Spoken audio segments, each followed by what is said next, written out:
परिचय। श्रुति, क्या तुम जानती हो कि पौधों में जंतुओं की भांति तंत्रिका तंत्र तथा संवेदी अंग जैसे आंख, कान तथा नाक उपस्थित नहीं होते? हाँ सौम्या, किंतु वे संवेदी वस्तुओं जैसे गुरुत्व, रसायनों, पानी तथा हार्मोनों के प्रभाव से भी स्थिर रह सकते हैं। हाँ, अतः हम ये कह सकते हैं कि पौधे उद्दीपनों की उपस्थिति के कारण स्थिर रह सकते हैं तथा उनके प्रति अनुक्रिया कर सकते हैं। क्या हम ये भी कह सकते हैं कि पौधों में हार्मोन्स पौधों की वृद्धि को प्रभावित करके उनके व्यवहार को समन्वयित करते हैं? हाँ बिल्कुल, और पौधों की वृद्धि पर पड़ने वाला प्रभाव पौधे के भाग जैसे जड़ तथा तने में गति का परिणाम हो सकता है। पौधे वृद्धि द्वारा विभिन्न उद्दीपनों के प्रति बहुत धीमी अनुक्रिया करते हैं। तो आओ इस अध्याय में हम नियंत्रण एवं समन्वय के बारे में विस्तार से चर्चा करें।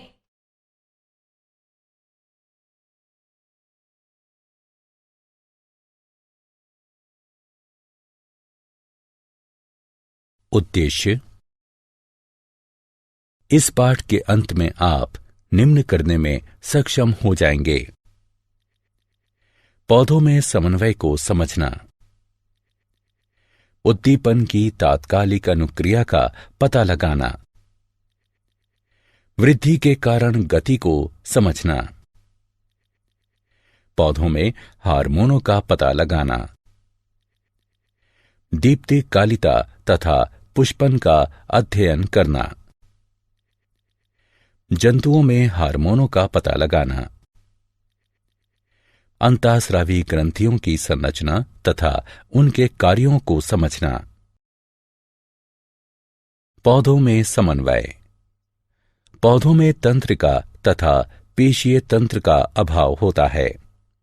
पौधे उद्दीपनों के प्रति दो प्रकार की गतियों के द्वारा अनुक्रिया करते हैं: एक वृद्धि पर आश्रित यानी आश्रित वृद्धि, और दूसरी वृद्धि से मुक्त यानी स्वतंत्र वृद्धि। वृद्धि से मुक्त यानी स्वतंत्र वृद्धि गति वृद्धि पर आश्रित यानी आश्रित वृद्धि गति से अधिक तेज होती है तथा ये पौधे द्वारा वैद्युत रसायन संकेतों के प्रयोग को भी सम्मिलित करती है। उदाहरण: छुई मुई पौधे की पत्तियां छूते ही मुड़ना प्रारंभ कर देती हैं तथा नीचे झुक जाती हैं।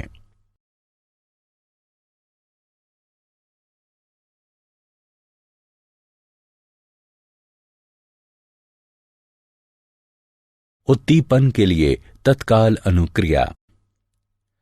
उद्दीपन की दिशा में पौधों की गति को अनुवर्तन कहते हैं। अनुवर्तन गतियां पर्यावरणीय कारकों जैसे प्रकाश, गुरुत्व, जल तथा रसायन की प्रतिक्रियाओं को प्रदर्शित करती हैं। वृद्धि पर आश्रित यानी आश्रित वृद्धि गतियां अथवा अनुवर्तन गतियां धीमी होती हैं। ये या तो उद्दीपन की तरफ अथवा उद्दीपन से दूर होती हैं। प्रकाशानुवर्तन प्रकाश के प्रति पौधे या पौधे के भाग की दिशीय गति है। उदाहरण: तने धनात्मक प्रकाश अनुवर्तन को दर्शाते हैं। पौधे की जड़ों में ऋणात्मक प्रकाशानुवर्तन जबकि पौधे के तनों में धनात्मक प्रकाशानुवर्तन पाया जाता है। गुरुत्वानुवर्तन गुरुत्व के प्रति पौधे या पौधे के भाग की दिशीय गति है। उदाहरण: जड़ें धनात्मक गुरुत्वानुवर्तन दर्शाती हैं। पौधे की जड़ों में धनात्मक गुरुत्वानुवर्तन जबकि पौधे के तनों में ऋणात्मक गुरुत्वानुवर्तन पाया जाता है। रसायन अनुवर्तन रसायनों के प्रति पौधे या पौधे के भाग की दिशीय गति है। उदाहरण: बीजांड की तरफ पराग नलिका की वृद्धि। जलानुवर्तन जल के प्रति पौधे या पौधे के भाग की दिशीय गति है। उदाहरण: जड़ें।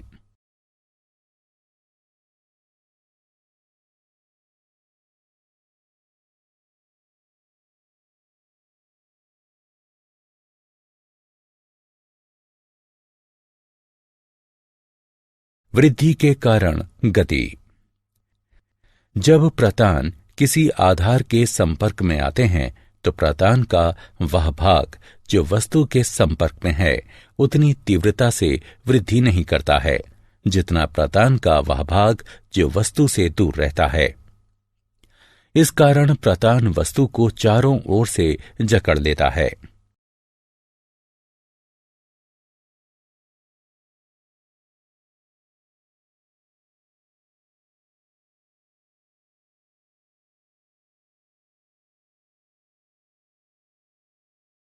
पौधों में हार्मोन।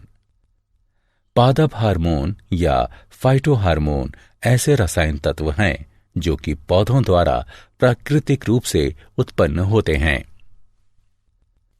जब ये कम सांद्रण में उपस्थित होते हैं तो एक या एक से अधिक कार्य की प्रक्रियाओं को नियंत्रित करने में सक्षम होते हैं।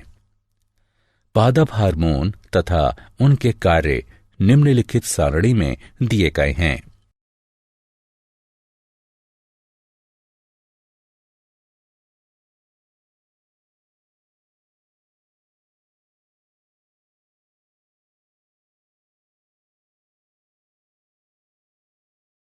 दीप्ति कालिता तथा पुष्पन। पौधों में पुष्पन वर्ष में एक निश्चित समय पर होता है तथा ये दीप्ति काल और ताप जैसे कारकों द्वारा नियंत्रित होता है। कुछ पौधों में पुष्पन सिर्फ प्रकाश और अंधकार की अवधि तथा उसके परिवर्तन पर निर्भर करता है और इसे दीप्ति कालिता कहते हैं। इसकी खोज गार्नर तथा अल्लार्ट ने सन 1920 में की थी। दीप्ति काल के आधार पर पौधे 3 प्रकार के होते हैं: लघु यानी अल्प प्रदीप्तकाली पौधे, दीर्घ प्रदीप्तकाली पौधे और तटस्थ प्रदीप्तकाली पौधे। लघु यानी अल्प प्रदीप्तकाली पौधों को पुष्पन के लिए अधिक प्रकाश की आवश्यकता नहीं होती है। उदाहरण तंबाकू, चावल और डहेलिया। दीर्घ प्रदीप्तकाली पौधों को पुष्पन के लिए अधिक प्रकाश की आवश्यकता होती है। उदाहरण गेहूं, ज्वार और मूली। तटस्थ प्रदीप्तकाली पौधे पुष्पन के लिए दीप्तकाल पर निर्भर नहीं रहते हैं। उदाहरण टमाटर और सूरजमुखी।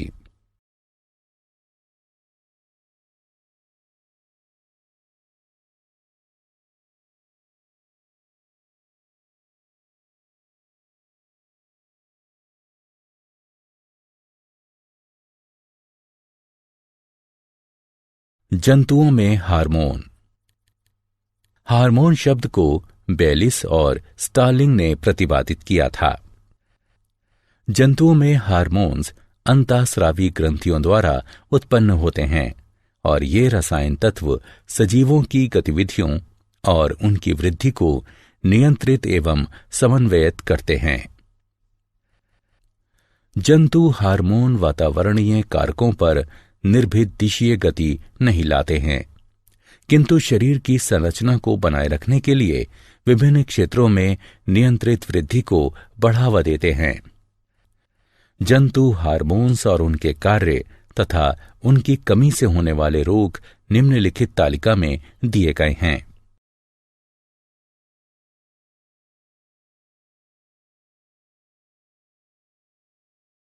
अंतःस्रावी ग्रंथियां। ऐसी कई अंतःस्रावी ग्रंथियां हैं जो कि एक दूसरे से स्थिति, संरचना तथा उनके द्वारा स्रावित हार्मोन एवं उनके कार्यों में भिन्न होते हैं। अंतःस्रावी तंत्र कई अंतःस्रावी ग्रंथियों से मिलकर बना होता है जो कि शरीर के कार्यों को स्रावित होने वाले विशेष रसायनों, जिन्हें हार्मोन कहते हैं, उनके द्वारा नियंत्रित तथा समन्वयित करती हैं। क्या आप जानते हैं थायराइड ग्रंथि मानव शरीर की सबसे बड़ी अंतःस्रावी ग्रंथि है। थायरोक्सिन की कमी के कारण शिशु में क्रीटेनिज्म यानी अवरोधित वृद्धि हो जाती है, जिसमें शारीरिक, मानसिक और जनन वृद्धि रुक जाती है। भोजन में आयोडीन की कमी के कारण घेंघा रोग हो जाता है, जिसमें गर्दन सूज जाती है। एड्रेनलिन को आपातकालीन हार्मोन या 3F हार्मोन के नाम से भी जाना जाता है। पीयूष ग्रंथि को सामान्यतः मास्टर ग्रंथि भी कहा जाता है। वृद्धि हार्मोन की कमी के कारण बौनापन हो जाता है, जबकि इसकी अधिकता से जाइगेंटिज्म यानी अतिकायकता हो जाता है। इंसुलिन की कमी के कारण मधुमेह रोग हो जाता है। सारांश। आइए हमने जो कुछ सीखा है उसे संक्षेप में दोहराते हैं। पौधे न केवल प्रकाश के प्रति अपितु अन्य उद्दीपनों के प्रति भी प्रतिक्रिया दर्शाते हैं। पादप हार्मोन अनेक प्रकार के होते हैं, जैसे ऑक्सिन्स, जिब्बेरेलिन्स, साइटोकिनिन्स यानी जेटिन, एब्सिसिक अम्ल और एथिलीन। पौधों में पुष्पन तथा बीज अंकुरण प्रकाश की अवधि द्वारा नियंत्रित होते हैं और इस प्रक्रिया को दीप्तिकालिता कहते हैं। पौधों के भागों की प्रकाश उद्दीपन की दिशा में गति प्रकाशानुवर्तन कहलाती है। पौधों के भागों की पृथ्वी के गुरुत्व की दिशा में गति गुरुत्वानुवर्तन कहलाती है। पौधों के भागों की जल की दिशा में गति जलानुवर्तन कहलाती है।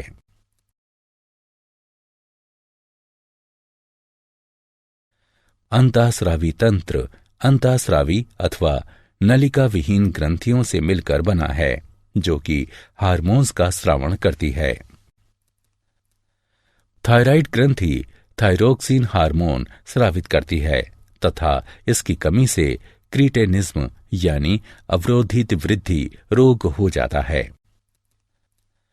पैराथायराइड ग्रंथि पैराथायराइड हार्मोन को स्रावित करती है, जो कि शरीर के अंदर कैल्शियम फास्फोरस के स्तर को संतुलित रखता है।